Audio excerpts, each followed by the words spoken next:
it is absolutely the final and the most important ingredient to make a business work. Rejie Samuel is the CEO of Air International Thermal Systems, a multi-million-dollar company providing HVAC solutions to the biggest names in the automotive industry. His leadership methods helped double revenue, survive global financial crises, and turn Air International from a two-product company to a full-scale automotive HVAC provider. In 1995, just to give you the scale, China was producing 300,000 cars. Today it's 23, 24 million, the world's biggest. Yeah, they're the largest for EVs in the world. Yeah. You're the leading supplier for most of the top EVs in the world. You're practically number one. You leapfrog the market. If we didn't do these things, we would have been killed. Hey, according to YouTube statistics, 98% of people who've watched this video are yet to subscribe to our channel. So, if you like this video and you like our channel, please do consider subscribing. Best part is, we're constantly uploading some great content on leadership, on learning, and so many great, wonderful stuff. So, do subscribe so that you'll get the latest, the greatest, all delivered to you. Good evening. Welcome for this podcast. This podcast is about transformation and change management in today's times. And today we have Rejie Samuel, who's the CEO of Air International Thermal Systems. Welcome to the podcast, Rejie. Right. Thank you. Yeah. It's an honor to be here. Yeah. And Rejie, you've been the CEO for Air International for quite a while now. Can you tell me the history about Air International and how it's become a very important organization in the automotive world? Sure. So Air International was founded in 1967 in Melbourne, Australia by Owen John. Subsequently, his brother Alf John joined him as well. Owen John had a Jaguar XJ series. He didn't have an air conditioner, obviously, and he built his own because Melbourne gets hot during summer. And he built it himself. And the way he built it as if it was built for, like as is the car air conditioning system you see today. This is 1967. He took it for service, and the service manager, Bryson, came in and asked him, "Where did you get it?" He said, "No, we don't get it. I made it. Can you make another one?" And he replied, "Well, if you can sell 20 of this, it'll be worth my while." So he made 20, sold it, and the Air International started.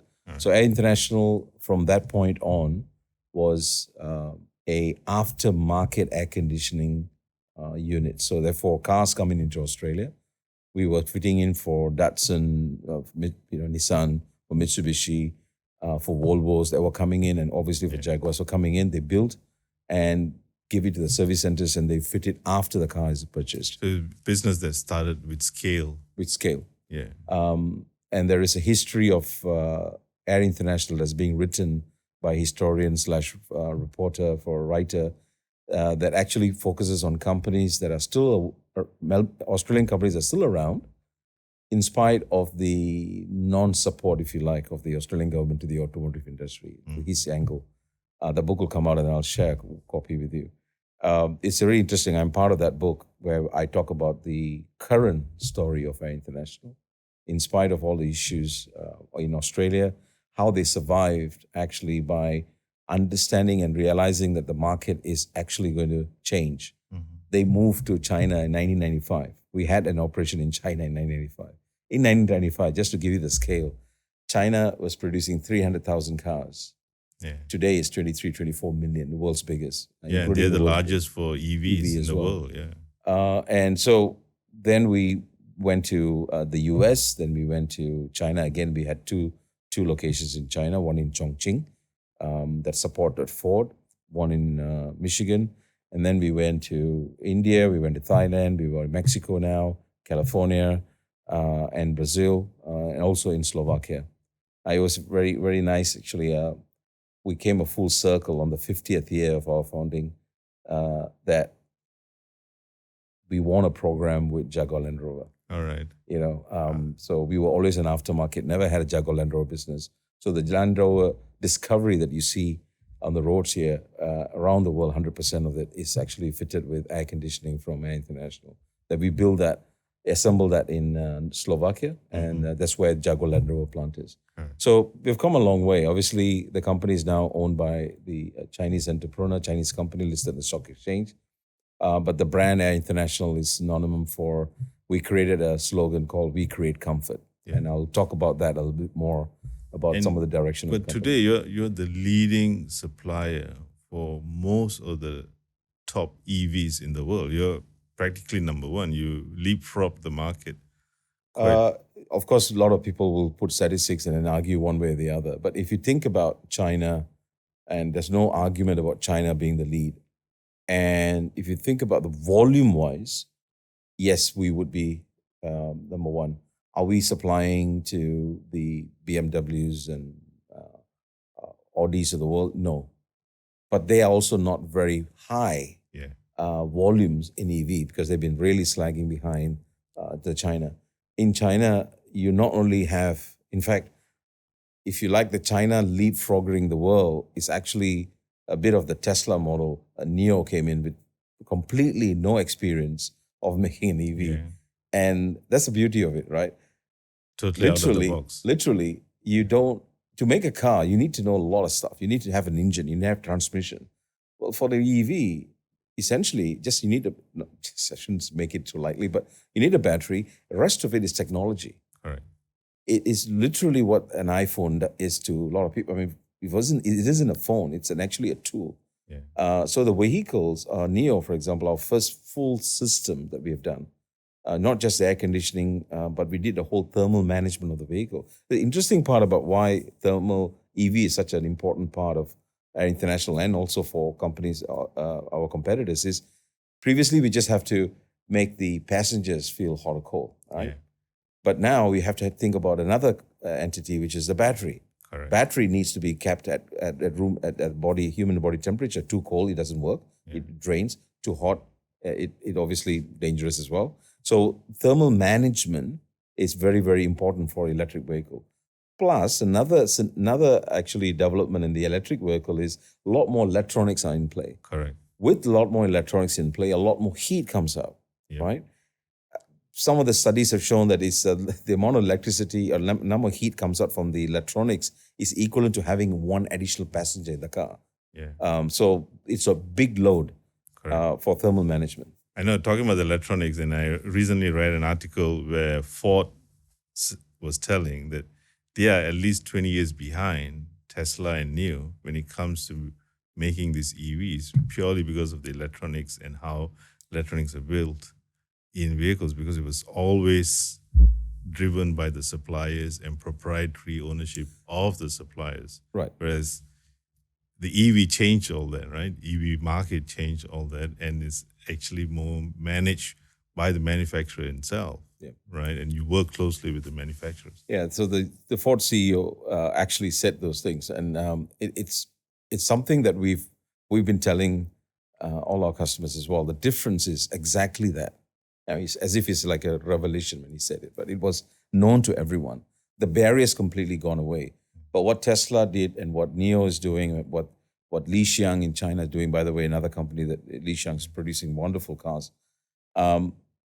they have that technology in-house. Correct. They are not held hostage. Hostage is probably a strong word, but they're not overly dependent. If the supplier doesn't want to do a new development, and everything is in-house. Correct. The software development, the PCB board development, everything is in-house. So, and what they want the car to look like, they want the car to represent, is all done in-house. And the traditional car makers struggle initially because what they were thinking about electric vehicle is take the current models that has ICE, they call it internal combustion engine, ICE, and then take all of that out and put electric. So it is not a white paper. It is not a clean sheet of paper. It is within the constraints of an ICE, they've built electric vehicle. And initially the thought process, I think it was because lower investment because the body's made and blah, blah, blah. But that actually slowed their entry into the electric vehicle. I think that's a good example is Toyota, right? They were one of the first to come up with the hybrid engines. Yes. Right? But then now they've shifted into totally different directions. Well, actually Toyota is a different story. Toyota as well as Koreans who the Koreans have now changed, but they actually did not believe the battery is the right solution. They wanted to move into the hydrogen fuel cells. Whatever is right or wrong, in the end of the day, the hydrogen fuel cells, the latest Toyota has already shown more than 1,000 kilometers on a single charge. So it works. The issue is about infrastructure, how to deliver hydrogen to the, so in Europe, the thinking is that hydrogen fuel cells will run the transportation business, the trucks. And because it's a prescribed route, and therefore they can actually have it more organized and more delivery of the hydrogen for them to refuel. So that's the thinking. But right now, hydrogen fuel cells is a concept that is certainly working. It's proven by lots of people, not just Toyota, but its application and rollout has been stuttering at this point. Battery, on the other hand, is just flying. Yeah, Rejie, I would consider Air International as a major tier one supplier to the EV market, as well as the internal combustion engine or ICE market, right? And you have a very large organization spread out across the globe, right? I mean, I think Mexico was your most recent addition, and then you have facilities even in Brazil and so on. I think I spent a bit of time in your plant in Rayong in Thailand, right? And what comes to mind each time whenever I visit the plant and do a walk around with your plant director over there is this word care, right? Can you talk about it? Because I believe your entire workforce is built around that and how they deliver the solution and the products to your clients. Thanks for asking that, because it's actually a very important management or a direction and belief, rather, of mine.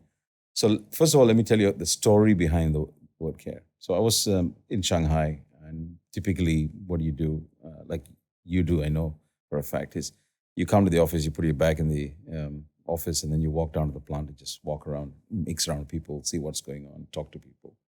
And I was at this assembly line, which is actually a Jaguar Land Rover in China. We're supplying the HVACs.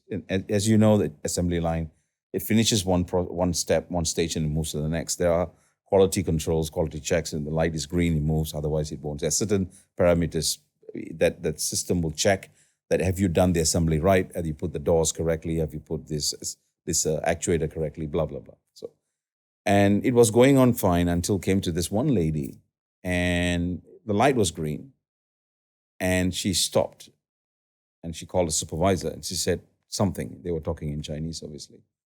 And obviously the supervisor getting agitated, just telling her, pointing. So I could make out from the gestures that it's green, move it on. It's green, move it on. Like, the hands were just going. So I went up there got one of my supervisors who spoke English, and I said, so what's going on? What's happening? And then she explained. He said, well, it is green, but I don't think the thing has been sitting properly because it doesn't look right. So the guy was saying, no, it's green, let's go. I said, look, why don't you just move this aside, right? And you still carry on. We'll take this and analyze. Why don't we do that? So, oh, yeah, okay. Turns out it wasn't sitting properly. So she was right. She was right. And he would have still gone into the vehicle. Yeah. And probably in the low kilometers, 500 kilometers later, it would have dismantled. And to replace a HVAC, right, you have to take the whole dashboard out. That's $1,000 US dollars, 6,000, 7,000 renminbi charge. Yeah. Even though it's a small part, like 10 cents to put it back or something, but the whole thing. So I went back to my office and I was sitting down and thinking, what's the difference? I mean, why did she have to do it? She's paid like everybody else. She gets overtime, she gets overtime. But what is it that made her stop it? I mean, look, it took me a while actually, now it sounds simple, but it took me a while before I realized the difference is she cared. That's all. Correct. That's the only thing. She was trained. I do not think that she was better or lesser than any other people that are on the line. The difference is care. She cared about the product. She cared about the output of what she does, which is we use high technology words, big time management words saying, do not pass on the bad work to your next station, quality and blah, blah, blah. All that nice things, but she cared. Then you realize it for yourself that, do we actually behave differently when it's your loved ones? Yeah. we do, right? Versus a stranger. So then I realized that's the fundamental thing. No matter what control systems you have in place, what ISOs and TS 16949 audits that you have passed, I truly believe none of it will actually make sense if the people that you have do not care about the product, about their co-workers, and about the environment.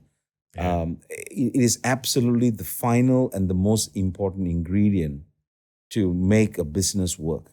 Correct. When I think about it, offhand, I would say that, because in the automotive world and just-in-time manufacturing, right, they would say stop the line to fix it, right? Sure. So first time listening to the story, I thought, okay, this is what you do because I know your plant follows just-in-time manufacturing. So she stopped the line.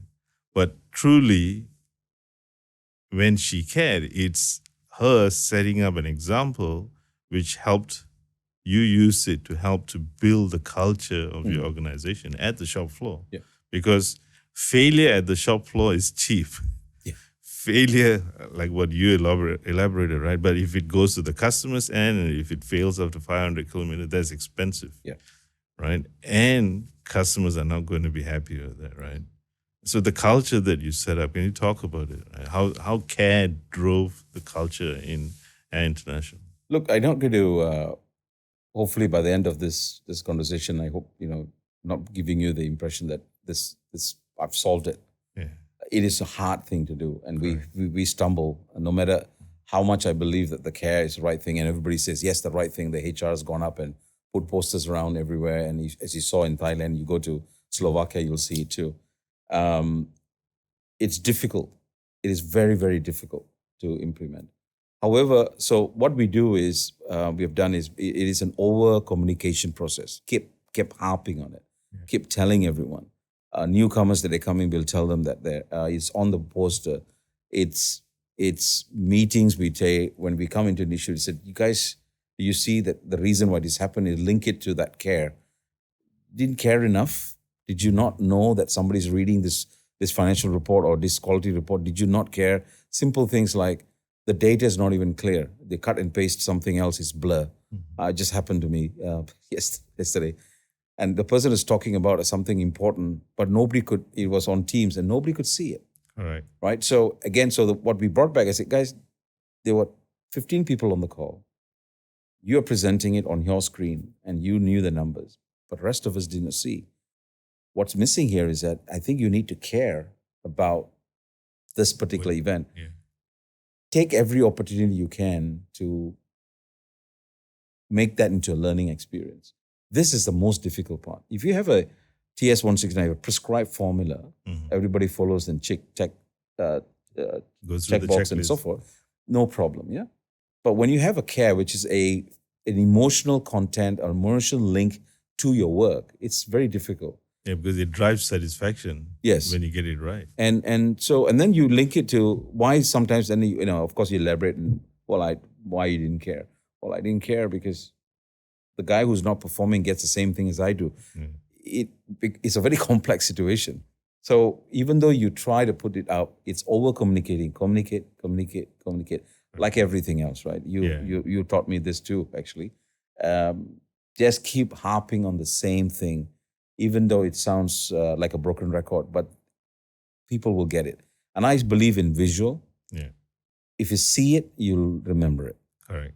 Right? If you don't see it, if you write it down, work instructions, for example, in the workflow, people are not going to remember it. But if you put it as a visual, as they come into the office, you say this, and then you make sure your senior managers and supervisors keep talking about this CARE, why this is important. You not only care about yourself, but care about the product, your co-workers, the environment, and the customer. When talking about the product, and as rightfully when you started, right? The history of Air International was aftermarket parts. Yes. Right? The car was built, sent to Australia, then air conditionings were fitted in. Right? Yes. That's aftermarket, and it's a huge business, right? Then you evolved and you started becoming an OEM, right, to the internal combustion engine. I believe Jaguar Land Rover was one of your first. And then again, you evolved and now you're one of the leaders for HVAC for EVs. Now, there were a lot of innovation that took place, and with that innovation, your business model also changed, right? Right. You have a culture that you're establishing, and then in your time, your business. I believe the business model under your leadership changed a couple of times as well, right? Can you? Yeah. So the first share part, that? the first part of the change that happened when from the aftermarket into OEMs, I came towards the tail end of it. And I can talk about why that changed. That's driven by market and legislation. Australia then reduced the duties of imported vehicles. So therefore, vehicles can be fitted with air conditioning, and that cars like seatbelts, became legislative. Yeah. Air conditioning was never a legislative thing, but more of a comfort and selling point.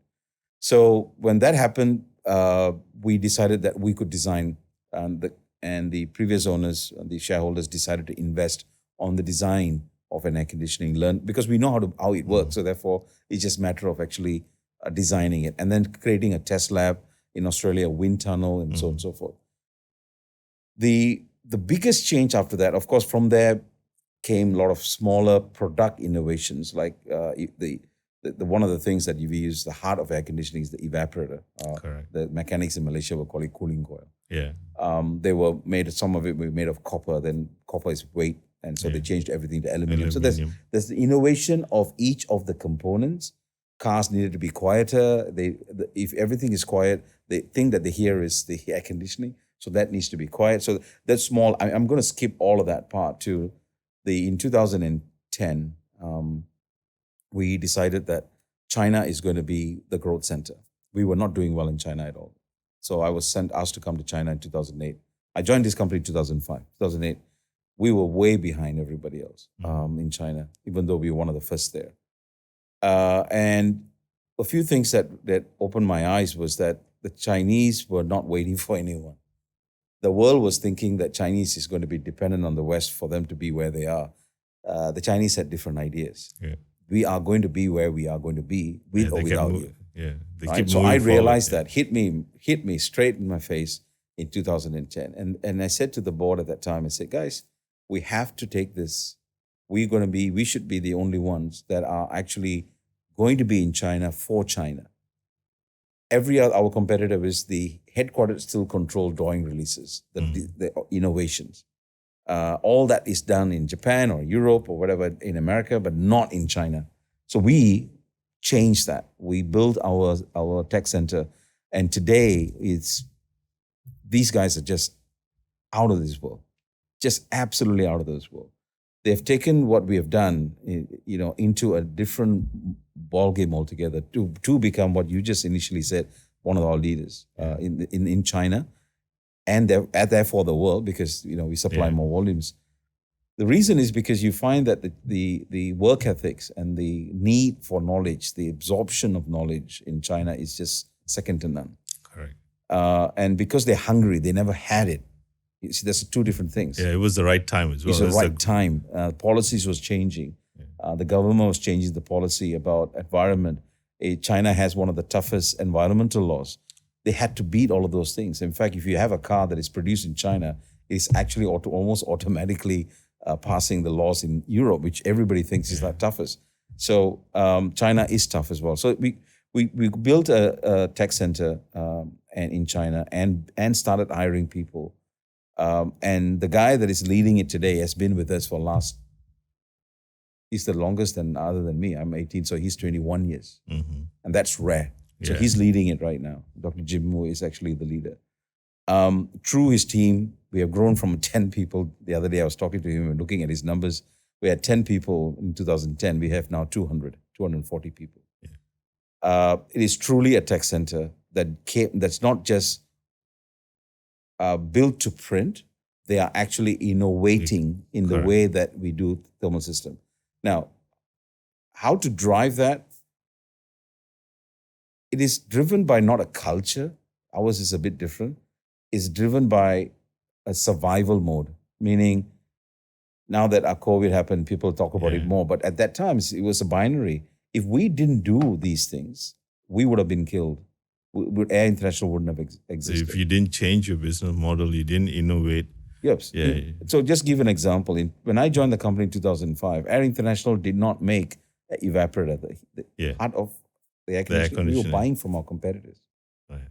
So the plant that you saw in Thailand was our first in-house built, and then we got a few people to join us, innovated. We have one of the world's best evaporator.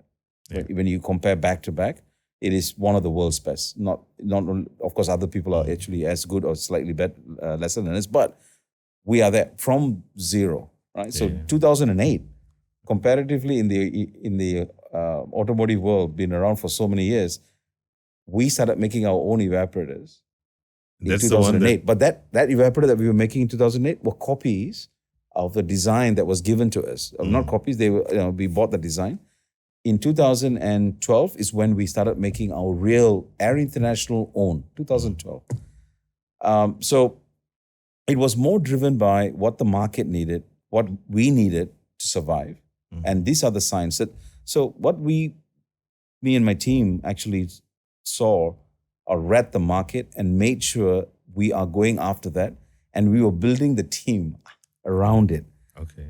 It was not the case of we saw the future, we built a team, and then we went after it. No, it's not like that at all. Okay. So we stumbled many times. As a result, it's like changing the tire while the car is running kind of thing. Correct. So you had an urgency to innovate and change your business model and then build a team around it, right? Yes. Because if that urgency wasn't there, that was your burning platform, right? It's survival. Yes. And with that urgency, right, you drove hard, right, made a big executive decision to set up in China. Yes. Right. So my next question is, how do you bring that into alignment? Right? Because that product, the evaporator that you're talking about, it's in all these big brand EVs, right? I'm sure Tesla, NIO, and Geely's, they're using that very evaporator that was innovated in your labs, right? So how did you get people? I mean, you mentioned, right, burning platform, right, business model change, innovation, team to come in. So that is a huge alignment that you needed to do from board all the way to shop floor, right? So alignment. Like to come up with something clever that said, this is how we do alignment. I think going back and finding out, realizing what we've done, how we did it, because I've been asked this question many times. I think it was about the team, the guys. We got them all involved in the thinking part. We didn't just land up with them and, hey, we thought about it already. You guys just execute. We didn't do that. Not even in China. So that's what happened with our competitors. They come to China, they say, here's the blue book, follow. We didn't do that. We actually created the thinking, the process of thinking. And I like to believe that part of it created the ownership part of these guys. Like I talked about some of the key people, and they actually execute them because they were part of the thinking. Yeah. We brainstormed, we argued, changed directions. We never had a software team ever because we never needed it. We were making hardware. We built a software team in China and things like that. So I think that created the alignment. The manufacturing processes needed to change as well. So they were also involved, not at the outset because we didn't know how the product's going to look like. But the moment we knew this is what we're going to do, then they also got involved. Again, where manufacturing processes and quality processes need to start, they also started at the initial outset, not a prescribed formula. There's a book, follow the folder. You've seen this before. I've seen this before in my old previous companies. Here's the process, follow. So we had to do, the thinking was created along with the people that actually executed. And I think that created the alignment. Are we aligned 100% of the time? That's a fallacy to even believe that. No, but it's a momentum because the innovation, when you were talking about the evaporator, that innovation drove that momentum, right? Yes. And then because you have now designed the product, then you actually need to make it Yes. in large volumes. Yes. And then the same team put their heads together and Yes. things like that. I guess, I could buy that as a real solid drive for alignment, because in organization, especially globally distributed organizations where you have various cultures and ways how businesses are conducted, it is a huge challenge, right? Yes. Just like how you mentioned, right? Culture is a huge challenge. You need to communicate and communicate and communicate. And then alignment. And essentially, you actually had a very solid team, broad, not small team, but, you had a very solid team, and the team functioned, right? And as they owned the outcomes or the ideas and the outcomes of the idea, you're seeing the alignment. Would you agree with that, or is I 100% agree with it. It's, because we started the thinking along with these guys, they bought in the idea, they executed it. And again, it was broad group of people rather than just the one culture. I'm totally buying into that. I think that's probably what got us to where we are. yeah. And just to remind, in that time that we were dying to do this thing, 2007-8, the global financial crisis happened. Yeah. Air International and another competitor are the only two thermal companies that did not go down. Everybody else was either bought over, sold, absorbed into something, or they do not exist anymore. Right. So that shows a bit of that resilience that was built in, not by me, by the people before me. Yeah. Right? They built in the resilience into the brand, into the company, into what we believe. Talking about crisis, that's how we met, or we started to work together, right? Because the pandemic hit, and one fine day you gave me a call and asked for help, right? And we changed things around, right? Not really on the manufacturing side, but on the transaction side, right? Yes.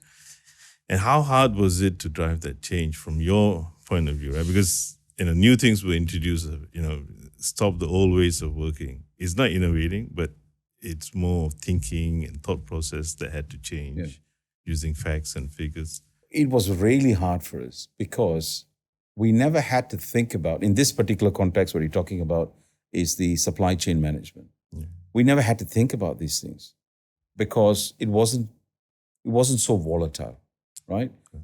Because we make ourselves. The only thing we had to think about until that point in time, this COVID time, was how do we get our parts to be packed densely so that the freight cost per unit becomes lower. And then legislation changed, the duty changed, and we just move things around here and there. But it's not a big deal. So if we don't get a container now, or we don't book them 1 month ahead, we can book them tomorrow. No drama. Laissez-faire. Yeah. So it wasn't a competency that we had. Immediately in COVID, that became the 300-400% cost increase.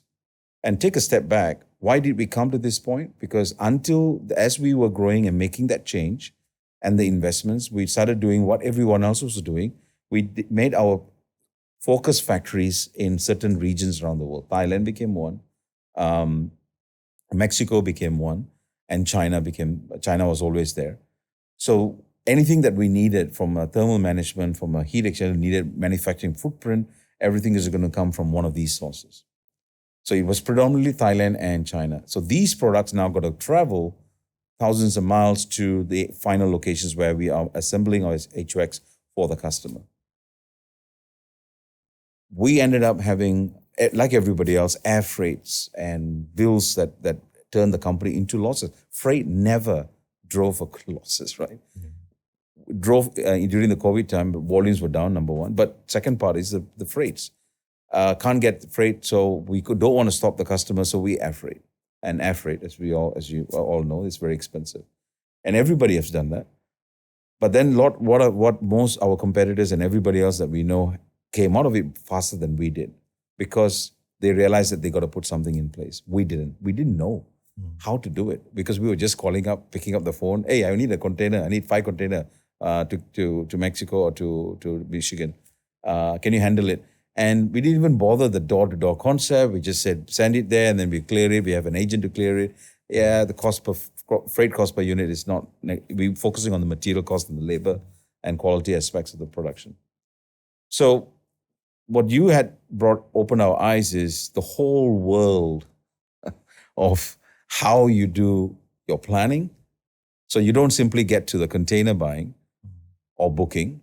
You get to the part where you order your raw materials first and then you get the best rates. So therefore, when you make a commitment for 5 containers or 10 containers about a month, 3 weeks from now, you are actually going to meet it. By the way, during that time, while we ordered containers, we couldn't fill it up, or we just didn't have the product in time. So obviously wasted the money too.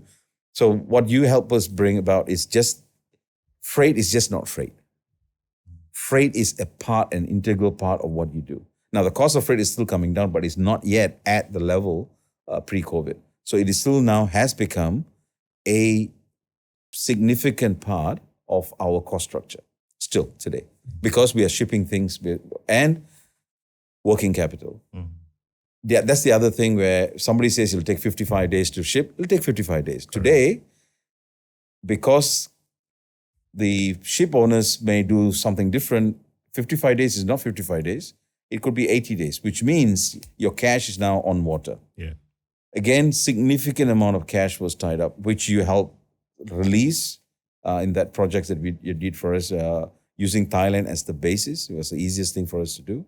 And China was difficult because we couldn't go there in the first place. Correct, yeah. And because Thailand was the other manufacturing site, we did it. So that, I think for me, that was the thing.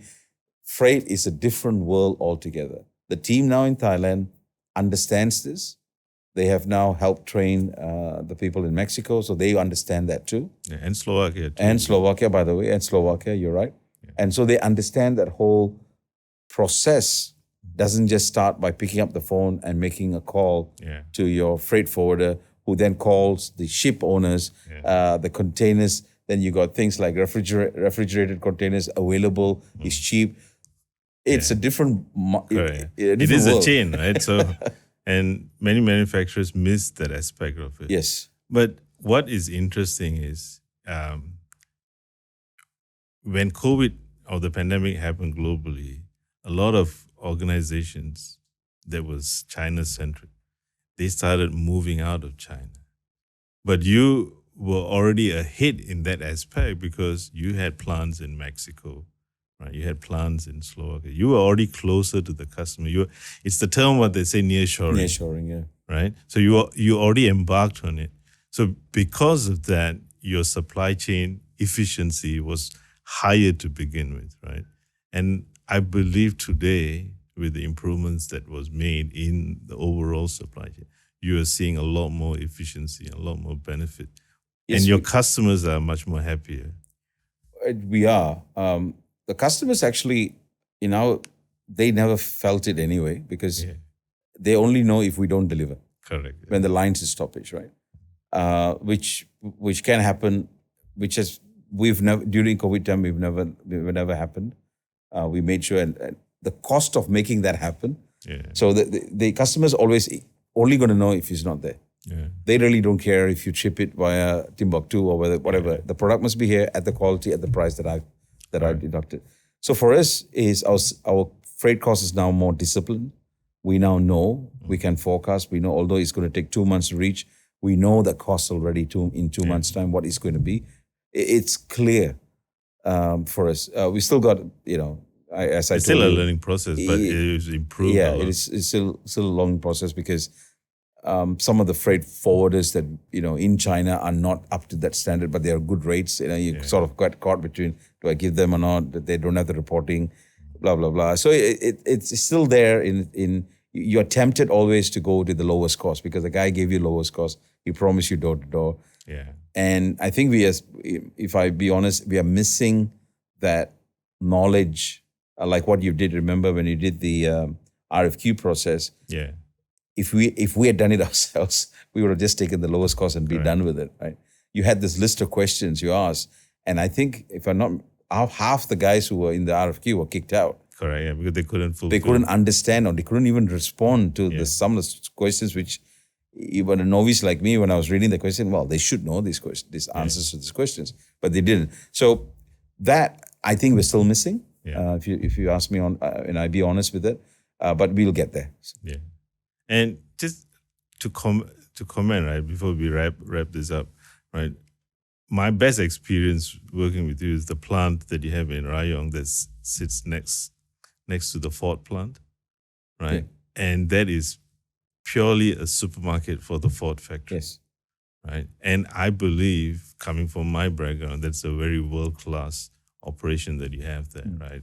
World-class in terms of lean manufacturing, world-class in terms of just-in-time, because you don't have to wait because Ford comes and picks it up. Yes.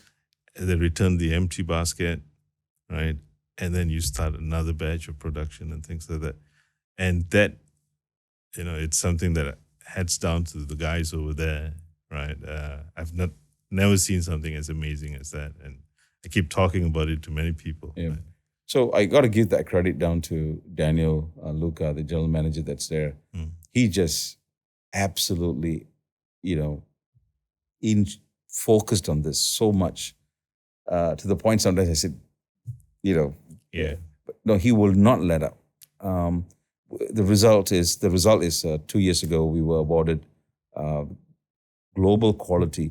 Now, Ford gives quality by segments of what you supply, but we were the winner of overall. Every product, when they add up the seats, the engine parts, and everything added up together, Air International Thailand and the team led by Daniel Luca actually won. And we have the video. That video plays in the lobby in Rayong.